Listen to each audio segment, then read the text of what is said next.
চট্টগ্রামে রিয়াজউদ্দিন বাজারের তামাকমন্ডি লেনের একটি মার্কেটে আগুনে পুড়ে গেছে জুতার কারখানা ও শিশুদের খেলনার গুদাম। মঙ্গলবার রাত 8টার দিকে রহমান ম্যানশনের ৩য় তলায় আগুন লাগে। ব্যবসায়ীরা জানান ওই ফ্লোরে RH ওয়ার্ড নামে জুতার কারখানায় আগুনের সূত্রপাত। মুহূর্তেই ধোঁয়ায় আচ্ছন্ন হয়ে যায় পুরো মার্কেট। বান্ডেল থাকলে প্রতি সেনমানিতে টাকা বাঁচবে।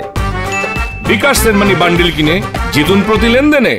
পরে একটি খেলনার গুদামেও ছড়িয়ে পড়ে আগুন। পরে ফায়ার সার্ভিসের 4টি ইউনিটের 1.5 ঘন্টার চেষ্টায় আগুন নিয়ন্ত্রণে আসে। এ সময় ফায়ার সার্ভিসের এক কর্মী আহত হন।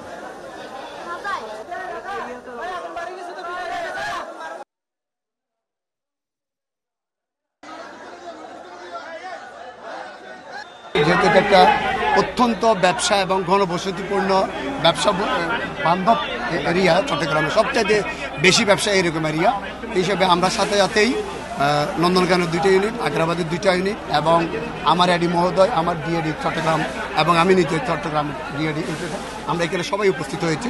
আমরা কারণ এবং ক্ষয়ক্ষতি আমরা অপারেশন ফেজে বর্তমানে আছি। অপারেশন ফেজ করে আমরা যখন রিপোর্টিং ফেজে যাবো তখন আমরা কারণ ক্ষয়ক্ষতি জানাতে পারবো।